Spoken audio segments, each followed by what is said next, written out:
नमस्तुभ्यं वरदे कामरूपिणि विद्यारम्भं करिष्यामि सिद्धिर्भवतु मे सदा वसुदेवं सुतं देवं कंसचाणूरमर्दनं देवकी परमानन्दं कृष्णं वन्दे जगद्गुरुम् Om Shri Ganeshaya Namaha. Let us begin. Yes, please. Can someone recollect what is it that we saw last? So we form the link and move ahead.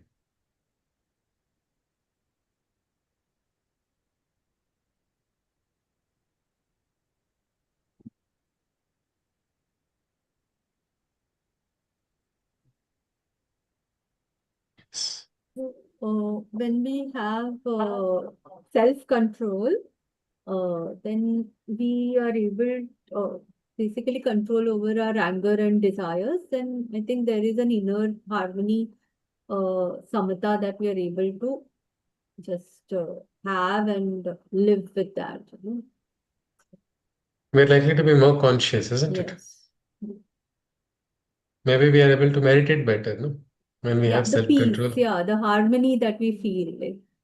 Yeah, okay. Fine. Shwetaji, anybody would like to add further?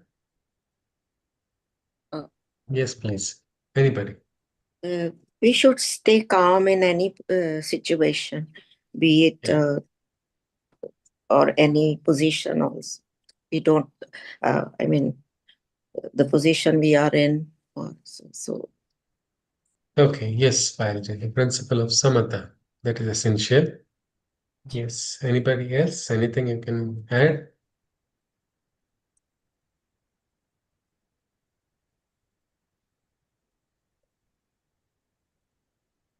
Something about our senses, controlling senses.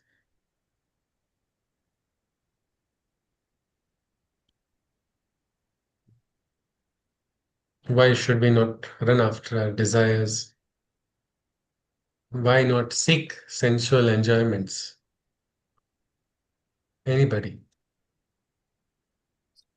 we will not be liberated at any point of time if we are following our senses and desires only. Why do you say that? It feels good, isn't it? You feel like you're enjoying it. Uh, Some enjoyment does come, isn't it? When you look after you run after your senses. But why not? It's temporary. It's It's not. temporary.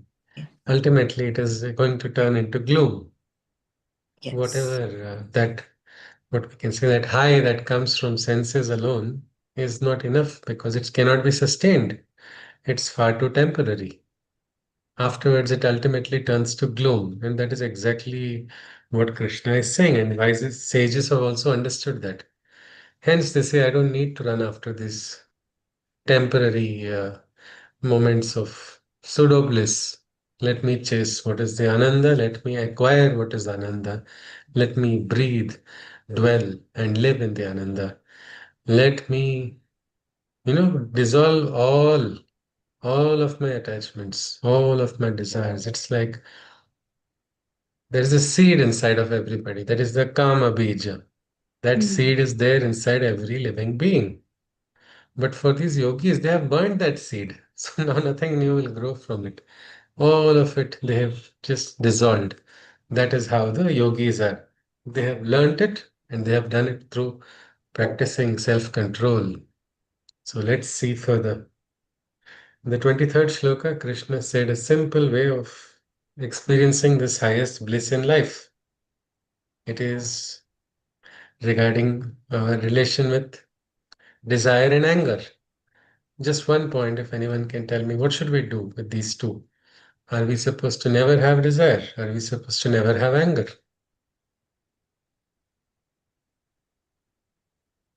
Anyone? We should be aware of it. Like at that moment, if we are able to control it, it will be there. But if we can just have the awareness to, okay, Mhm. filal, like, just step back, control, like just. If we are able to control those moments where suddenly anger takes over, suddenly desire takes control of us, if we are able to control it, because the origin of desire maybe we cannot stop. The origin of anger also we may not be able to stop.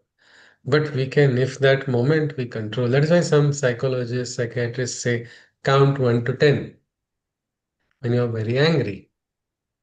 Some people have to count 1 to 100. It depends on the individual. But why is it said as it is that particular period? Sometimes you feel you are too disturbed, you're not able to think anything, you're too angry, so angry with whatever is happening, and you're not able to come to terms with it. It's okay, keep it in abeyance, don't immediately act on it. Just just for some time, and then you can. It's like controlling that, because that is the rush, or it is what we call the vega, that is the force which comes in. Most of the times people do wrong things in this force. Sometimes they regret, sometimes they repent, but sometimes it's too late to regret, or sometimes there's no point regretting, isn't it? I keep thinking always of someone whom I would have been very proud to call a legend today also, because when I was in school, he was very inspiring, a double amputee who was daring to run with the Olympic champions. The double amputee with prosthetic limbs wanted to try and make it among the able-bodied athletes. He was very inspiring. When I grew up, when I used to run, I used to think of him so much. It was so nice. And suddenly I heard that he went to jail. What was it for? Well, in a moment of anger, he shot his girlfriend very brutally, and then he tried to show it was a crime in anger, and it was something which was very terrible. And he tried to cover it up different ways, saying that somebody broke into the house and all of that, but all fell flat because this is falsehood. So what has happened to a career of someone who was probably working very hard? He was very sincere in his physical pursuits, at least. But look at everything has gone to waste. Look at Ravana, what happened? Again, everything, the entire kingdom. It was not just an ordinary kingdom, it was a huge, it was a brilliant, it was a majestic kingdom. Everything was lost, everything was destroyed. This is exactly what happens, and that is why we have to control. With this, we are ready to go into the next shloka, the 24th shloka. Yo anta sukho antaramas तथांतर ज्योतिरेव यः स योगी ब्रह्म निर्वाणम ब्रह्म गच्छति. One who experiences the bliss of realizing the inner self and also sees the light kindled within oneself. The yogi realizes a state of divine extinction and merges into Brahma, gaining absolute dissolution. So we were talking about that seed getting burnt, isn't it? The seed of desire. This yogi is now, what is happening is going inwards, inwards, inwards, and then in that inward state, it is like a lamp has got lit. That light has got kindled in that yogi. And he's able to see it also, like seeing in a mirror, no? He's able to see that. He's able to see the awakening inside. He becomes the Sakshi, and in that Sakshi Bhava, he is able to see his own inner awakening. For this yogi, then what happens? He merges into the consciousness of the Brahman. He experiences the Brahman. He ceases to remain what he is ordinary. Ordinary consciousness has got extinct. And he has merged into what? Into the Brahmic consciousness. That is what happens to the yogi ultimately. He reaches that state, is what Krishna is saying. Whether Arjuna wants to experience Brahmic consciousness, it is something different. But let us see. लभन्ते ब्रह्मनिर्वाणं ऋषयः क्षीणकल्मषाः छिन्नद्वैधा यतात्मानः सर्वभूत हिते रतः. What happens after this? Well, normally everything is over. Then what should I do? Nothing, isn't it? But that is not this nirvana. This nirvana is different. Krishna is talking about this Brahma nirvana is a sthiti. After entering into that, a different thing happens. It's like when this extinction into Brahma is attained, For those sages, a redemption is gained. They have already become moksha, they have already attained moksha, they're already mukta. They are completely free. But they live as Jivan Muktas. They continue to do works. They do not forget their connection with the Bhuloka. They do not forget their Loka Sangraha. So that is done, but it is done from a higher state of consciousness. When this extinction into Brahma is attained, for those sages, a redemption is gained. These illumined masters with minds free of uncertainty, their every work done for the good of all becomes charity. It is by the position of consciousness that they have raised themselves. A smallest action done from that stage, what does it do? It leads to a great betterment of the world. It is like a dana, it is like a charity for the sake of the world. From an ordinary state, when you rise to higher states, the actions from there have greater, what we can say, exponential benefits. How do we visualize this? Like, for instance, I go on the road and I see somebody spitting pan. I'll say, hey, stop spitting pan. What is going to happen? He'll say, get away, or I'll throw that pan on your face next time. You don't try to teach me anything. It's because he does not have my authority is probably not in the human's authority. If I say, depending on the state, if Krishna's will is there, we all can reach the highest state. But generally speaking, as an lay person, but same if the Prime Minister comes on TV and says, दोस्तों अब पिचकारी बंद होनी चाहिए or these are the fines. What's going to happen? It's going to make a very big difference. It will lead to a great difference because the from the stage from which place it is being told.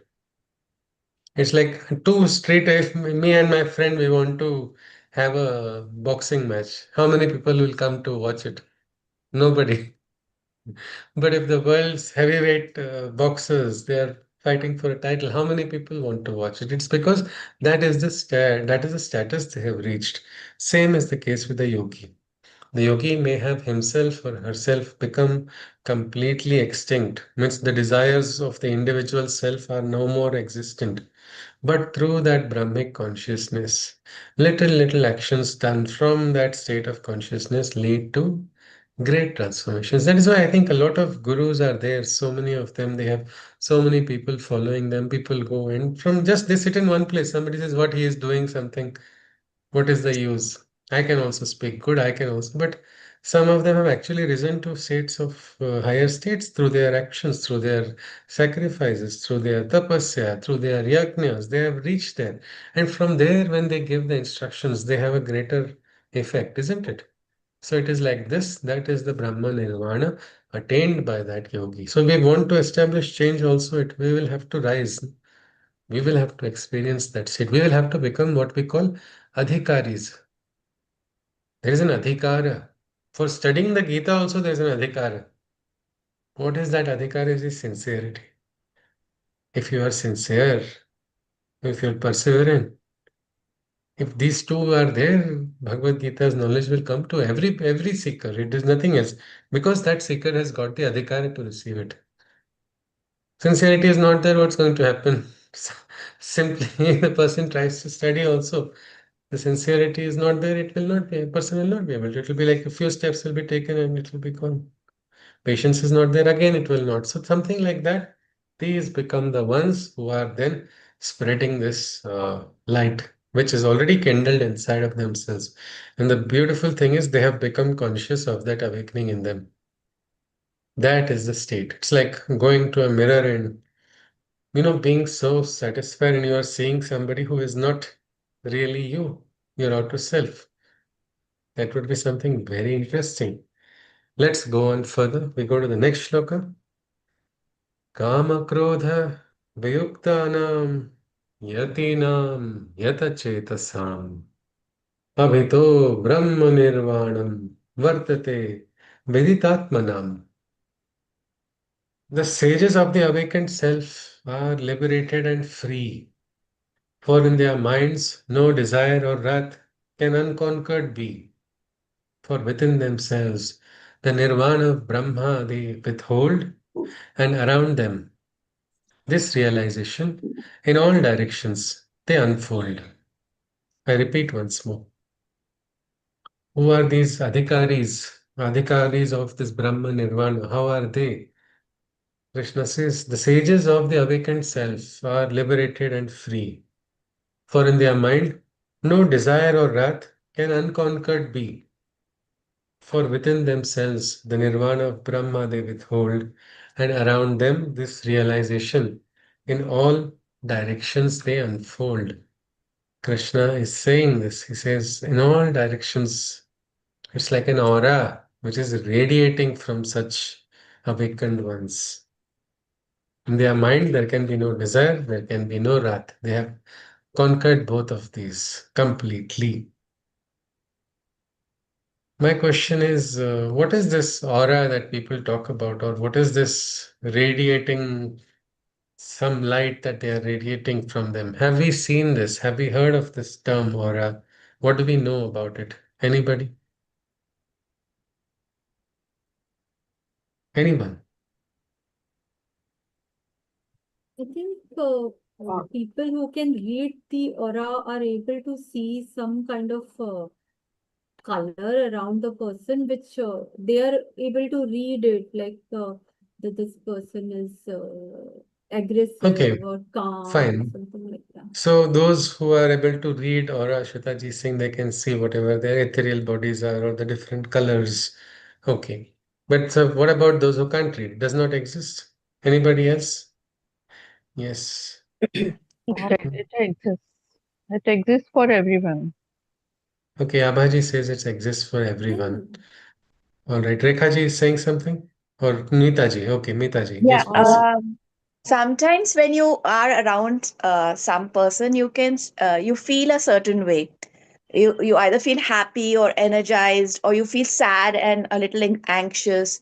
So I feel that is their energy that is communicating to you. If especially if you're with a person who has realized the awakening, you automatically start feeling calmer and better. So it's their aura that kind of Whether changes it your can, energy.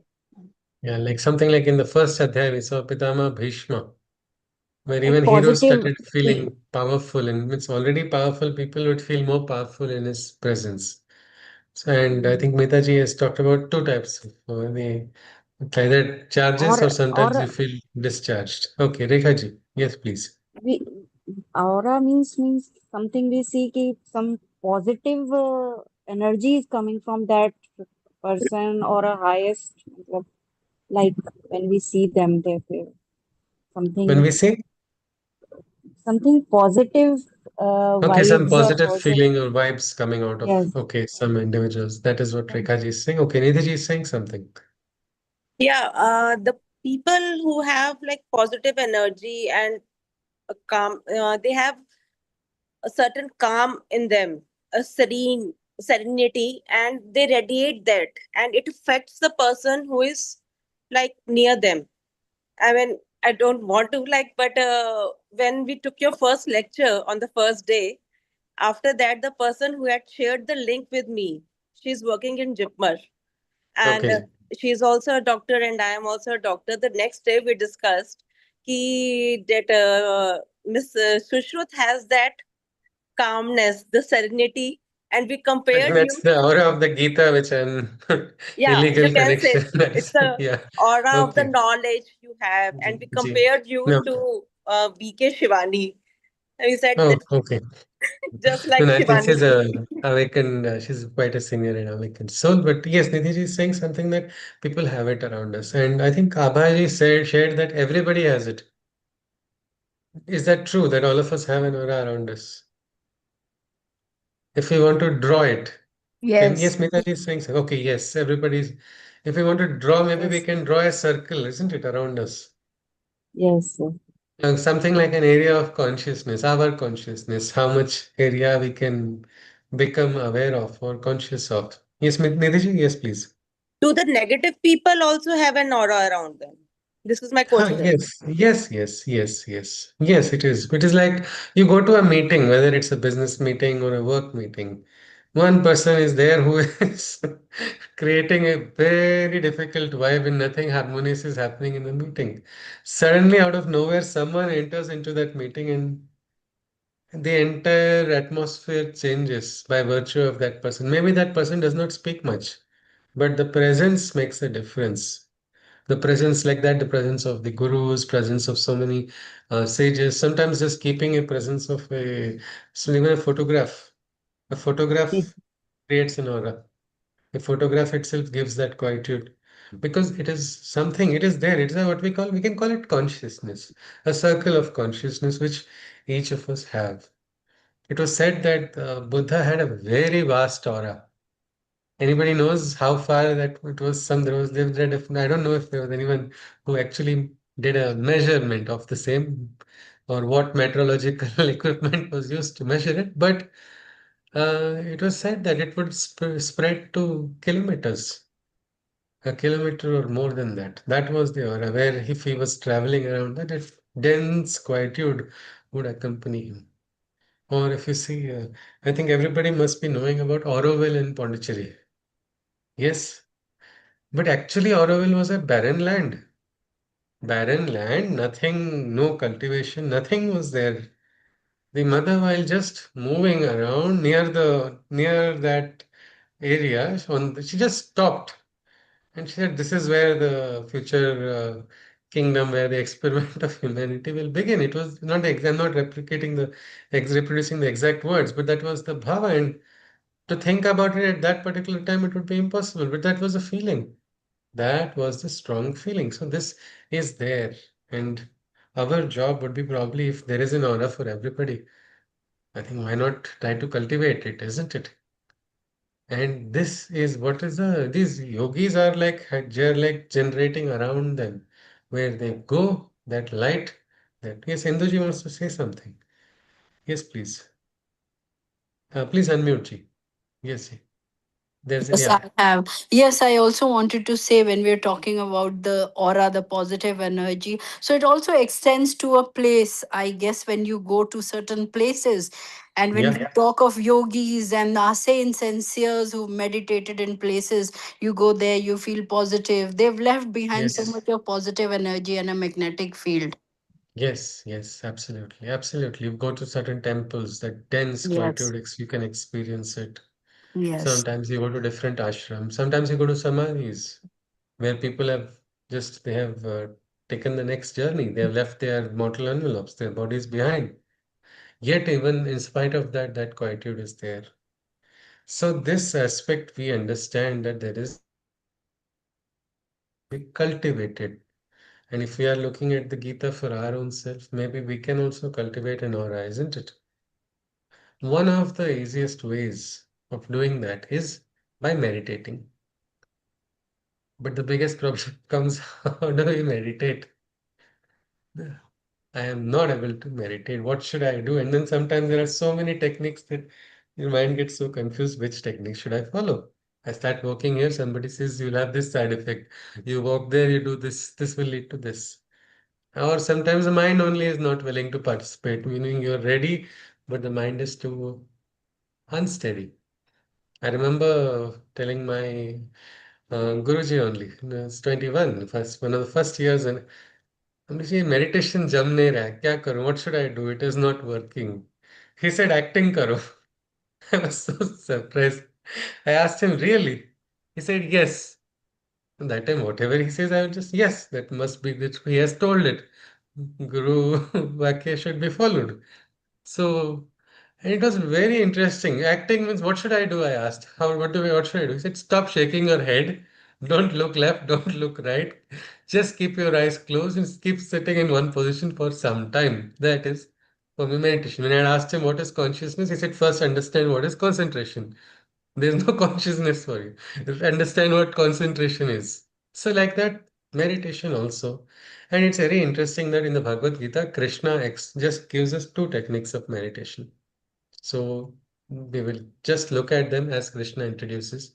Of course, there are so many ways. There is no, Krishna is not barring us from walking anywhere in any path that we aspire to walk on, but it's good to see directly from the expert, isn't it? directly from the expert of Yogeshwara, Krishna himself. So the two techniques of Krishna we will look at, and the first one is mentioned in this Sorry, I also want to 27th. ask about the meditation. There are lot many Yes, ji. thoughts comes in mind when we sit for meditation. Yes, ji. So how not concerned with this Gita, Yes, but Rekha ji. That's a very valid and very right question, uh, and sometimes yes, circumstances also have a bearing. when I sit for meditation, lot many thoughts comes in mind. So everybody Yes, says ki let them come. But yes. how to stop with this? Means the Let last one us, year I'm yes, doing Rekha this. ji. Let us look at Krishna's method. No? Krishna has given two techniques. We'll just look at them, and maybe we'll practice it for a week or something and see if it works. Okay, Sometimes it may even to some people it may work on the first attempt. Sometimes it may take a little longer. It does not matter. Let us look at them one by one. okay, thank you. Yes, ji, Hari Om. The first one, this is very interesting. The ഞാൻ 27th പഠിക്കാൻ shloka. വിളിക്കുമ്പോ വാ മഴ Yes, വബിളിന്റെ രാത്രി മഴ പെയ്തെങ്കിലും വെച്ചിട്ട് one moment, Anjali ji, I'll mute. Yes, okay. Sparsham krutva bahirbahyams chakshushchaivan भ्रुवोः प्राणापानौ समौ कृत्वा नासाभ्यन्तर charinam. I'll repeat this. It's actually a blink and a miss technique.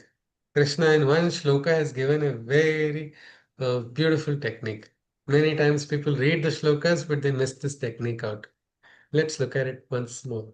Sparshan kritva bahirbahyansh chakshushchaivan tare bhruvoho prana panam samau kritva nasabhyantaram charinam. Shunning all external touches. We just look at it twice, and maybe we'll even try it for a couple of minutes just to see if it can be experimented. So, shunning all external touches, they concentrate. Focusing at the center between the eyebrows, they meditate.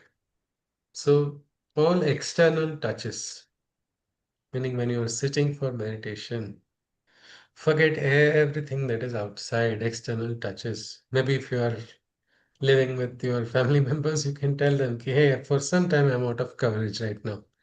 Just give me a few minutes, or I'm taking up this much time. Something is on the stove, you can turn it off if you want, or finish there and then try. But just forget all external touches. There's nobody, because many times when you think the mind plays tricks, you feel somebody's calling. You'll feel suddenly a touch. You'll feel something is itching, or some external touch will keep disturbing you. Well, keep them all outside. So that's the first thing. Shunning all external touches. They concentrate. Who are they? They refer to these yogis who have attained the Brahma Nirvana. Krishna is giving directly the technique of the experts. Those Brahma Nirvana, those people who have attained it already. How are they meditating? So, all external touches, shunning them, they concentrate, focusing at the center between the eyebrows. They meditate. That's a very special spot. They say we have our Ida and the Pingala, and this is the seat of the Sushumna, or the seat of our Sat, Asat, Viveka Buddhi, the ability to discriminate what is right or wrong. That's the place, isn't it? That's where we apply chandan for some cooling. That is the place where we apply our bindis or the tilaks or anything else, because that is an important point. Why is it important? We'll keep it in abeyance. Krishna might tell it later, or he's telling that these yogis do it. They have found something special at that point. So this is the point. You will probably press it once and feel it nicely. That is the point. So, controlling the life force entering and leaving the nostril, the prana and the apana, the life force that is entering, prana vayu, and the apana vayu. Are we controlling it, or it happens on it comes and goes on its own? It's coming and going. On its But own. can we control it if we Yeah, try? if we Isn't try. it? Yeah. So in this meditation technique, we are controlling it, meaning we are becoming conscious of the prana and the apana. What are we doing with it? The inhalation and exhalation, they equalize by their will. They are equalizing the inhalation and exhalation. Normally, when you're angry or cranky, what happens to your breath? Is it controlled? It's rapid. It's rapid, isn't it? It's rapid, like that of a rabbit, no? Mm. Continuously. And but if tortoise, if you are having the breath of a tortoise, it's very different. Then you'll have the long life of a tortoise also, and not a short one like that of the rabbit. Because it's like everybody has been assigned a number of breaths in their life if we are controlling it. So let's just think about this meditation once, and we'll practice it for a couple of minutes only.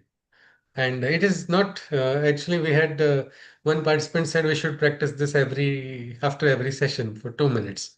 And then somehow that person called it 2 minute meditation. And after 1 year, the person said, I am doing meditation every day for 2 minutes.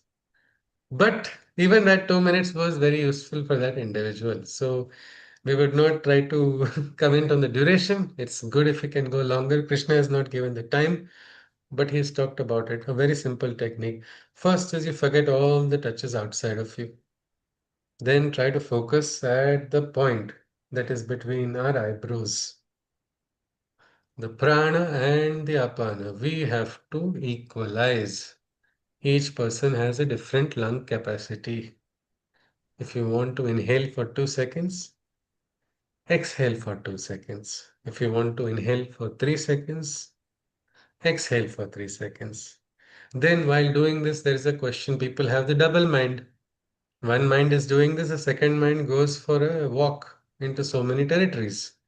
To keep that double mind in control, you can couple it with a mantra. Like so hum. That's a very nice mantra. So hum. So is for inhalation, hum is for exhalation. So I'll just say Hari Om, and for exactly 2 minutes, let us try to meditate. Inhalation and exhalation, we are going to equalize. All right, those who are experienced, you can continue, but even if you have not, you can just try and maybe share an experience. So let us start. Hari Om. So hum. So hum.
Hari Om. Hari Om.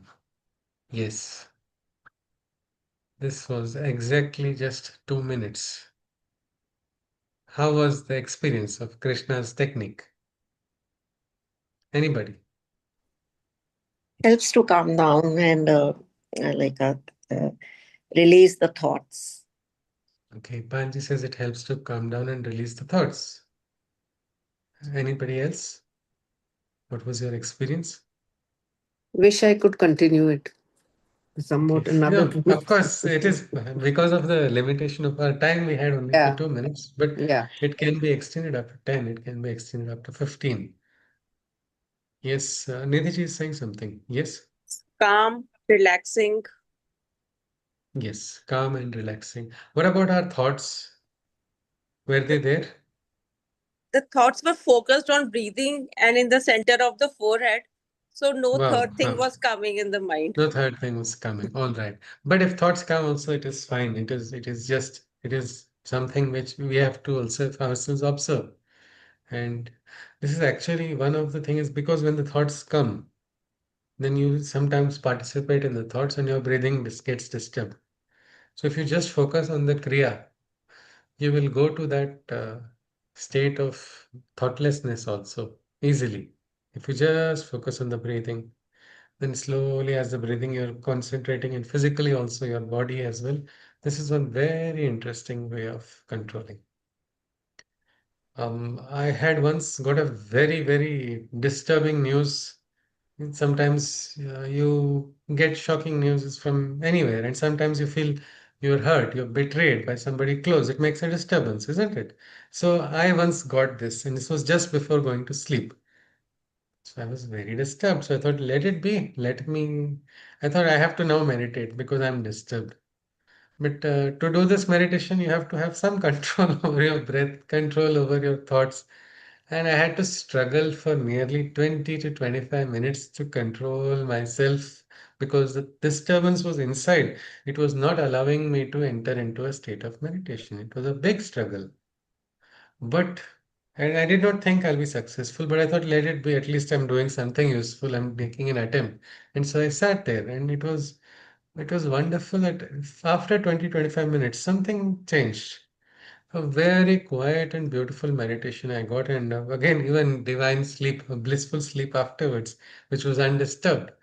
And the next day, some very nice things happened, which made me absolutely forget what happened. But if I had just carried that, I would not have been ready for the next day. I would have been just troubling myself further and further with my thoughts, replaying things, because this is the like overthinking, anxiety, all these are problems of the mind which we don't have control over. And here Krishna has given a simple, free, and easy technique to adopt in our everyday lives. So I think as Shobhaji said, it can be extended. It can be extended maybe for 10 to 15 minutes. That is also fine. But at least 5 minutes it should be done. Like we want to boil water, no? We boil it continuously at least for 2 minutes, then you will get a boil. Otherwise, it will not start boiling. Can anybody just have 10 seconds turned on, then off, on, off? It makes no difference. So like that, a threshold, we figure out what is the comfortable threshold for us, but let us try to practice it. And if we can practice it every day, well, discipline makes a great difference, much more than we can ever imagine. Simple actions done with great discipline can bring about great transformations. Well, here is a technique. Just a question. Did anybody find it too difficult to do? We can be honest. Anything was too difficult in this? No, I didn't find No, difficult. Palji says no. I think nobody has said yet. All If right. you don't force the breathing, if the breathing is, by slow, you don't force it, then it's not difficult at all. I think Yes, yes. it's when Whatever you is your force it. comfortable. Krishna has not given the time like Yeah, this many seconds.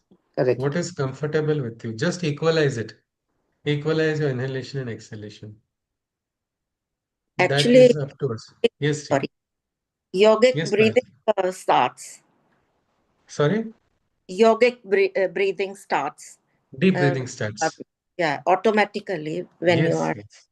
into this Yes, process. yes. Yes, yes. And if we do this regularly, there are certain other experiences that are waiting to be had. They will come to us. It is better not to think about the experiences because I know of an individual who felt my Kundalini has awakened, and that person was actually having hypoglycemia. Should have been given sugar immediately, but it led to problems later on. But that individual did not realize it because that person was forcing and trying to visualize something else. Instead of that, no auto suggestions required. Let the experience come, what has to come. We remain calm and blissful on the quiet, just focusing on the Kriya. What is the consequence? Again, Ma Phaleshu Kadachanam is what the Yogeshwara has told. So why worry about what is the consequence. There are other experiences, like in pranayam, those who are experienced, they will start having what they call kumbhak, which will along with the pranayam. It will make a very big, it makes it different. But here you don't need to worry about that. It will happen naturally. Antar kumbhak, bahya kumbhak, whatever name you want to experiment, don't worry about it. Krishna will lead. When you give that, like even Sri Aurobindo talks about it, your sadhana, give the sadhana to the divine only. Let the divine be the leader of your sadhana. You stop telling, I want to achieve this. Now I am on level 1. I have worked so much. Now you take me to level 2. I'm going to subscribe to level 3 soon. Nothing of this sort is required. Just stay and focus on the action. This is a nice technique that Krishna has shared. With this, let us move further. Krishna says, Yatendriya manobuddhir murir moksha parayanaha विगतेच्छा भयक्रोधो यह सदा मुक्त एव सः. The sages who are the seekers of liberation assert a control over their mind and intellect. All senses, anger or wrath can cause them no interruption, for they have attained complete freedom in every respect.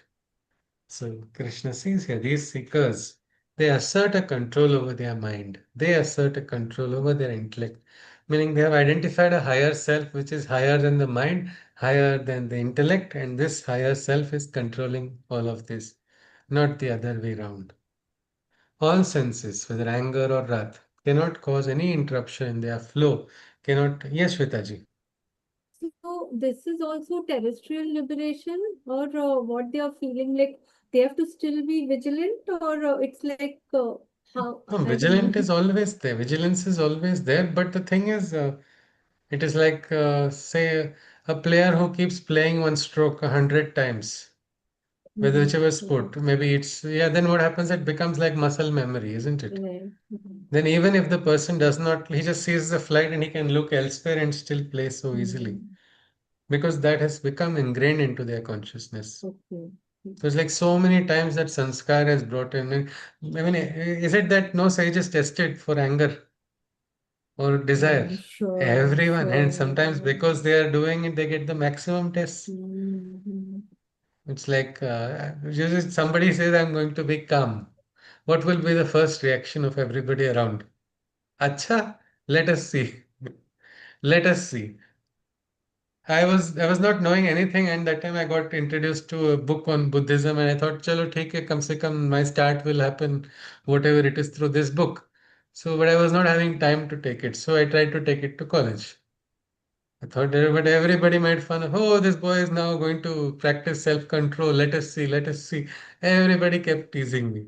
Then I thought, let it be when we go to sports elsewhere, I'll go sit. Now what happened is news spread to other colleges also. And all my friends from everywhere, Acha, you're not going to get angry. I think you are learning not to get angry. Everybody was teasing me continuously because that is the way. That is the way. I will not say I mastered it. Even now, I have to always be controlling myself. Anger can come naturally or something. But getting carried away by that's a problem. But for these yogis, they will not get angry. They'll be like, ha, acha, theek hai, okay. You're trying to, oh, that's so sweet. That's so cute, but it is very wrong. I don't care. It makes no difference in that, but it is a practice. It is that practice which brings it, but nobody is free. I think that was a nice, I think Payalji gave a beautiful Kabir bhajan for us, isn't it? That the Uh, yogis also in the forest also they get, Brahmacharya.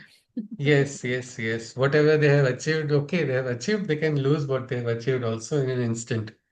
Mr. Yes. Modi uh, shared the video. Yes, yes, yes. He shared it in the group. Yeah, we must convey our thanks to him for the same. So let's continue further. We go to the next shloka, which is also the last shloka of this adhyaya. The fifth adhyaya is complete with this. Bhoktaram yajna tapasam sarvaloka maheshwaram sarvadam sarvabhutanam Gnatva mam shanti mrichati. This is one of the favorite shlokas, really beautiful one where Krishna is saying, he talked about yajna, isn't it? All yajnas are going to the divine, supreme divine. Brahmarpanam Brahma Havir Brahmagno Brahmana Hutam Brahmaiva Tena Gantavyam Brahma Karma Samadhina. It is all becoming one and reaching the Brahman. Here Krishna says something very beautiful. He says, Bhoktaram Yajna Tapasam Sarva Loka Maheshwaram Suhradam Sarva Bhutanam Gnatva Mam Shantim Rachati. Krishna says, when to man this singular truth is known, that all sacrifices I receive with joy, for they are my own. And he shall perceive me as his dearest loving friend. He shall then experience my perfect peace that has no end. I repeat once more. Krishna says, when to man this singular truth is known, that all sacrifices I receive with joy, for they are my own. And he shall perceive me as his dearest loving friend. He shall then experience my perfect peace that has no end. When man understands that all the sacrifices that he is doing or she is doing, where are they going? They are going to the divine only, and the divine is receiving it. Who is he? He is a bhoktar. He is the bhokta of all the agnyas, meaning all those sacrifices. Where have they gone? Sometimes we feel, oh, my sincere feelings were lost. I gave it here and still it did not go anywhere. Look at that, it has got wasted. No, he says, I receive all these sacrifices. They come to me. They come to me because he is the receiver of every sacrifice, is what Krishna is saying. And then what is this? When you understand that he's receiving it with care, he's receiving it with love, he's looking after. What happens? Your heart feels a friendship, isn't it? A kinship, a Maitri Bhava with the divine. And that is the beautiful feeling. And that is what is making Arjuna so worthy, isn't it? Of receiving the jnana of the Gita, the knowledge of the Gita. It comes. I come to Kalaji in a moment, just a moment. So he shall perceive me as his dearest loving friend. He shall then experience my perfect peace that has no end. When you realize that Bhagwan Hamara Mitra, God is my friend, I don't need to be God fearing anymore. I can just be God loving. That feeling when it comes, a great sense of peace descends into the heart. Somewhere, this friendship, because this is also a kind of mukti, a kind of liberation in life to experience kinship with the divine. There are four types of muktis. There's a samipata, Salokata, Swarupata, and Sayujata. We'll look at this a little later when we look at it deeper in the Gita. But this is a friendship. Let the dialogues begin with the friend, isn't it? That is what is important. So establishing a friendship with the divine is something which we must aspire and it must come naturally. Can't force ourselves. Some people say, I don't like God at all. My best friend is there. If I ask him, do you believe in God? He says, 200% no. Whether or not he believes in God is immaterial. What he does is a wonderful work, and I have myself seen God working through him. If you tell that to him, he'll say, go get lost. I don't want to listen to you. But I've seen transformations happen to him. Through him, I would say. At least in my life, I have felt it. So this is our friendship. It is essential. And I still don't know about his relation because I've never tried to pry. It might be personally. Outside, he may be saying, but secretly, he might be having a inner connection. That is something I will not be able to fully tell.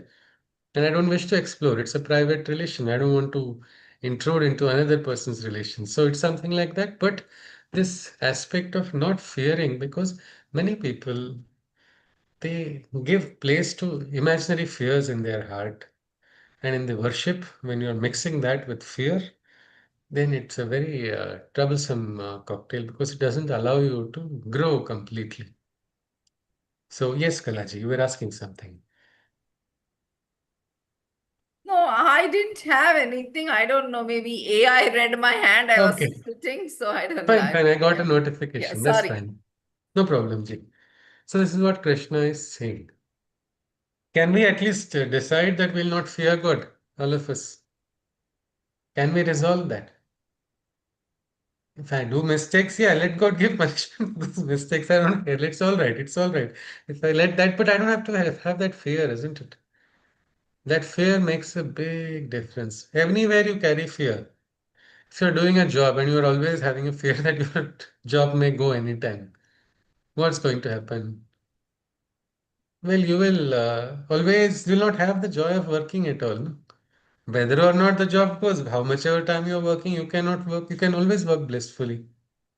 It is like one goat was always getting fat because it was just eating food and it was not losing weight. So what is to be done was said. I think it is a Tenai Raman story or something. The king tells him, and then he says, "Okay, don't worry." He keeps the goat very close to a tiger. The tiger is having a leash, but because of the fear, the goat is eating very less, and the weight is always that anxiety is having its effect on the goat. The goat lost all its excess weight. But that is actually what happens in our life experiences. Out of fear, we lose the quality of life. Look at Arjuna, he has a Sarathi, Krishna. Should he be worried? He should actually be, wow, Krishna is my Sarathi. I just need to do whatever I can. Even if I fumble, it's okay. He'll take care. He's always been taking care. That experience also is there in Arjuna's life. Yet the fear entered and he said, Karpanya dosho pahatasya bhava. He said, I became a fool now. I've forgotten everything and I'm filled with fear. Krishna, show the way, teacher. Give me the Margadarshana because fear takes control. So I think this is one thing we can see Krishna is showing, at least with his beautiful relation with Arjuna, that you need not have this fear. Arjuna can keep asking Krishna anything, yet it is something that it can be asked with a full friendship. When you have friendship, you are, I mean, with our best friends, are we afraid? No, we are not. Same thing should be with our divine also. There is no need to have this relation of fear. So with this, we enter into what is the sixth adhyaya of the Gita. Arjuna is going to, and Arjuna is not speaking only, he's keeping quiet. Krishna is going to continue. We don't know what is this silence. Sometimes they say silence is half consent, but sometimes silence means something else also. Okay, he does not agree. We'll have to see how much, because Krishna is now talking about Brahma Nirvana, he's talking about dhyana, and we don't know if Arjuna really wants to hear all of it right now, but he is nevertheless listening to it. That's at least he should be given some points for listening. Let's continue. Shri Krishna, Shri Bhagavan Uvacha. अनाश्रितः कर्मफलं कार्यं कर्म करोति यः स सन्न्यासी च योगी च न निरग्निर्न च क्रियः. Shri Krishna said, he who dutifully works without desire, him the expectations of fruits cannot cage. And he is said to be the sannyasi, the yogi, the real sage, not he who renounces actions and kindles not the sacrificial fire. I just repeat this once more. He who dutifully works without desire, him the expectations of fruits cannot cage. He is said to be the sannyasi, the yogi, the real sage, not he who renounces action and kindles not the sacrificial fire. Who is that yogi? That person. He is the correct sannyasi. You can call him. Who is the sannyasi? That person who is working dutifully without desire. Meaning always working and yet not being bound by any desire. Who can cage such a person? No force in the world can cage a person who has no expectations. Yes or not? And the works that are done, they are sometimes really great works can happen through an individual. Damliji, when he was very young, would look up to a friend. He never had a chance to work, too much education. He did not, means Damliji's friend, I'm talking about him. He didn't get a chance to work too much. So immediately after, whether he completed schooling also, I don't know, but that person got a job in a lathe machine place, a lathe workshop. So he would go and work there. When Damliji just went to meet him, his friend, the owner of the place immediately called him with such respect and he said, somebody has come to meet you, please come. So Damliji was very surprised. He said, Arey, wow, he's giving you so much respect. He said, no, with my actions, I have completely bound. I have been doing work continuously so well. I've been doing that he cannot say anything. He cannot dare to speak anything. Look at that. That is the power of karma. Do work so perfectly without any expectation. Just watch your, what we can say, tapabala will keep increasing and it keep increasing. Then there will be nobody, no force can touch. You see, there's this beautiful Hindi phrase, isn't it? Khud ko kar buland itna. Has anybody heard of that? Yes. Can someone tell me what it is? Yes. Yes, I know the just share. Yeah. Mm. Yes, Ji, please do share. No, I mean, you asked that anyone knows, so I Yes. have. Okay. Can someone tell it to? Can someone tell it? Yes, Aditi ji. Yes, please. खुद ही को कर बुलंद इतना कि हर तदबीर से पहले खुदा बंदे से पूछे कि बता तेरी रजा क्या है. Isn't it? बता तेरी रजा है क्या है? This is for someone who has done great karmas, somebody who is walking on the path ahead. He is doing, then it's like, hey, what would you prefer? Would you like this or would you like this? You tell me. Because another beautiful bhajan of Anup Jalota, which says, Prabhu ko niyam badalte dekha. That is the experience of the bhakta.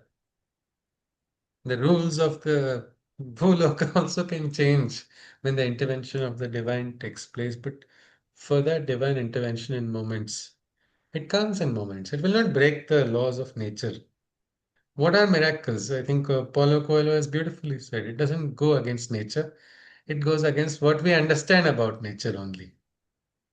Meaning, it would be something out of our understanding which may look very ordinary.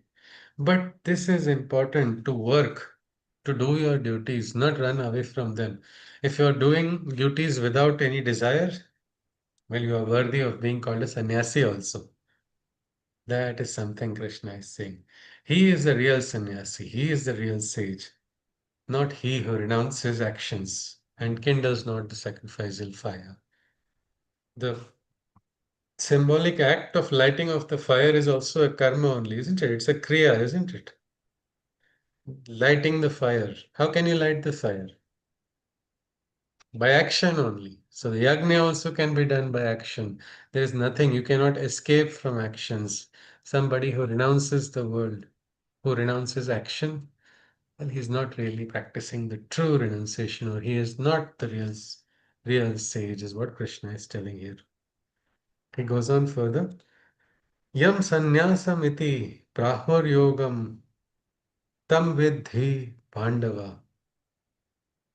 Nahi asanyasta sankalpo yogi bhavati kashchana. This, O Arjuna, is what they call renunciation. The true state of yoga, the integral union. He is not the yogi who has renounced not desire, not the one whose mind yearns for objects to acquire. So, this is the state of renunciation where you're renouncing your desires, not renouncing action. This is a true integral union in all life. I think Kalaji was very wonderfully saying, what is spiritual life? What is spirituality? Well, what is materiality? Where materiality is also the same thing, isn't it? We are in the material world. But everything with that line need not be drawn at all. In the material world, if we are learning to not become slaves of desire, if we are learning to rise beyond desires, we are living a spiritual life. That's exactly what Krishna is saying here. He says, he is not a yogi who has renounced not desire, somebody who has not given up desires. You cannot call them a yogi. What will you call him? You'll call him a bhogi only, isn't it? Who is seeking desires, who is seeking enjoyments, who is seeking gratification of senses, who wants only pleasures. That person is a bhogi, not a yogi. A yogi has just become free of that. So he is not a yogi who has renounced not desire, not the one whose mind yearns for objects to acquire, not that mind which is continuously calculating, I need this, I need that, I need this object to come, I need this position, I need this control. All these are just calculations of a calculative mind of a bhogi, not that of a yogi. We look at one more shloka, the third one, and then we stop today. Arurukshor munir yogam karma karanam uchyate yogarudhasya tasyaiva shamaha karanam uchyate. And for the ascending yogi, it is thus affirmed that action causes his ascent to be confirmed. And for he who has already ascended, self-mastery is the cause by which he has transcended. I repeat once more. And for the ascending yogi, it is thus affirmed that action causes his ascent to be confirmed. And for he who has already ascended, self-mastery is the cause by which he has transcended. Between the difference between a beginner yogi and a master who has already achieved. What is the difference? What is it? Krishna is saying. Well, who is beginning on the yogic path? How will that person ascend? It is only through actions. Actions will only allow the yogi to transcend or go ahead. And who is that who has reached the peak, who has reached the top of it? He is the one who has already attained self-mastery. Self-mastery, mastery over self. Can someone tell me which kshetra self-mastery is not required? Anybody? Any field? Any profession?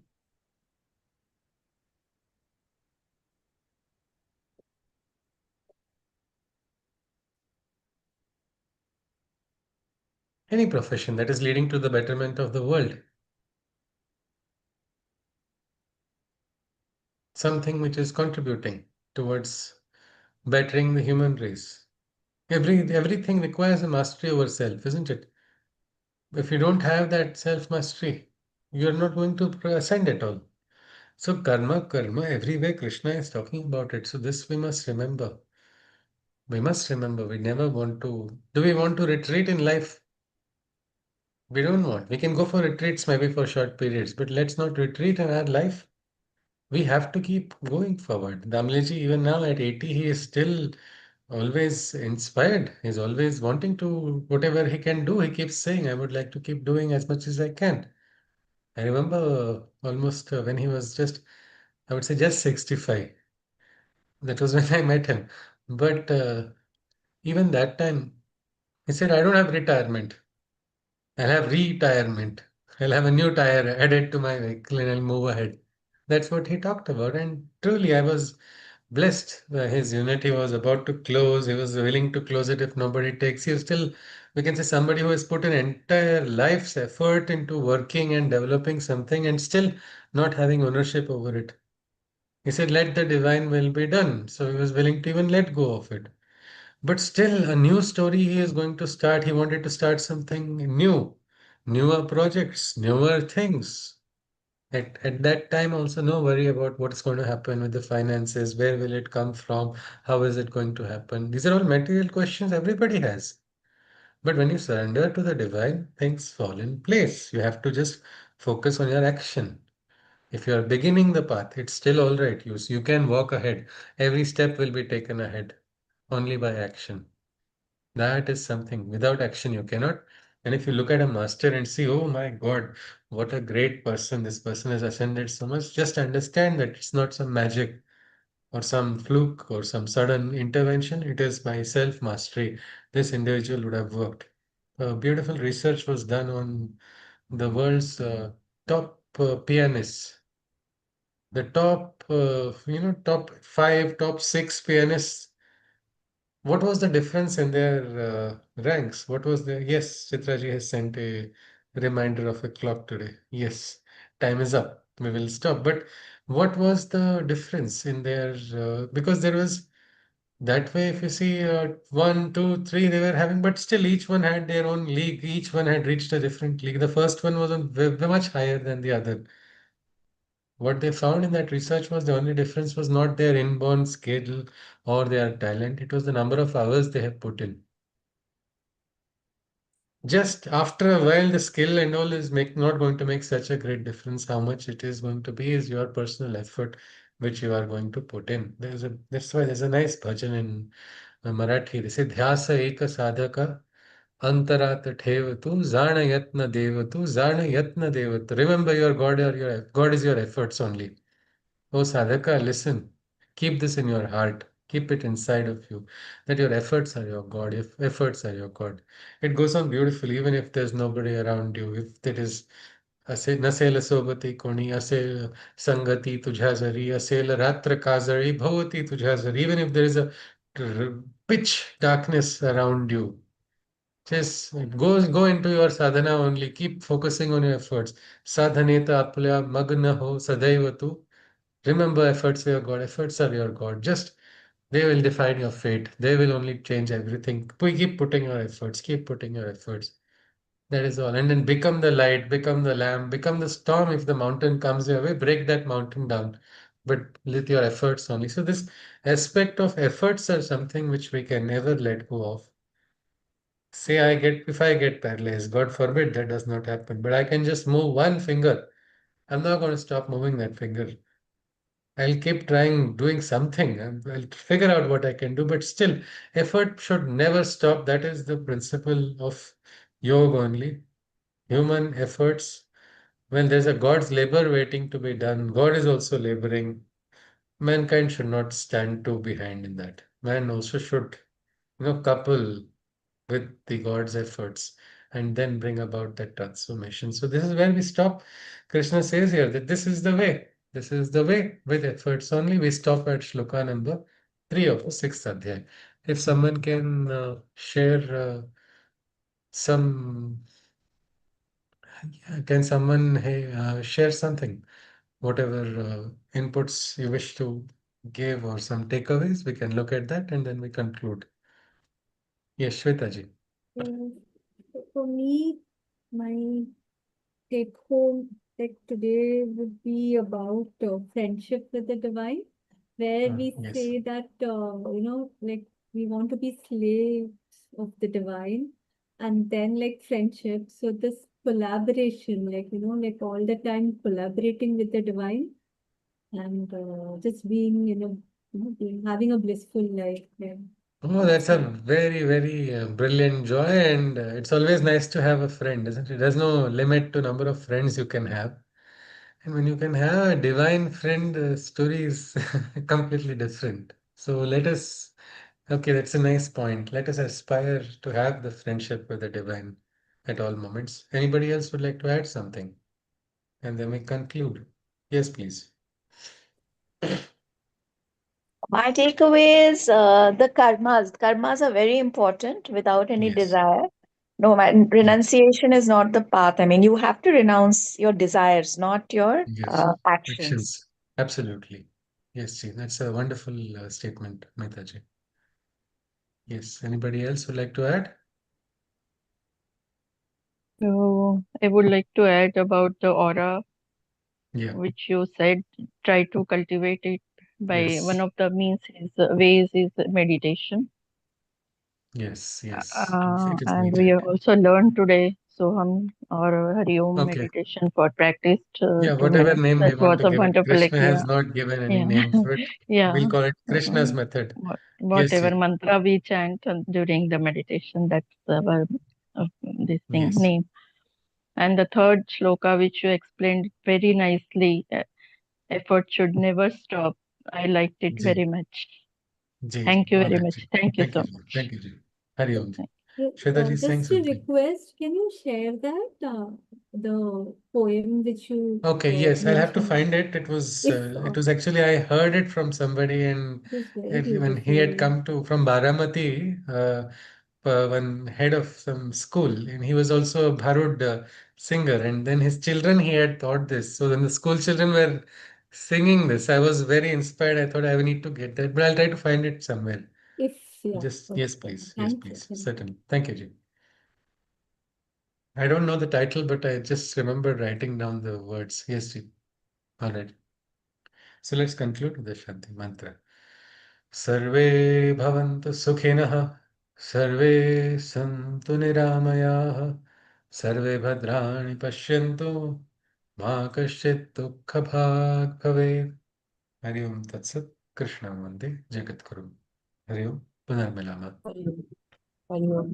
Hari Om. Hari Om. Hari Om. Hari Om. Namaskar. Hari Om. Hari Om. Hari Om. Thank you. Namaste. Hari Thank Om. you. Thank you. Thank Hari you. Om. Thank you, Ji. So, Namaskar. thank you so much. Thank you. Namaste. Hari Om, sir.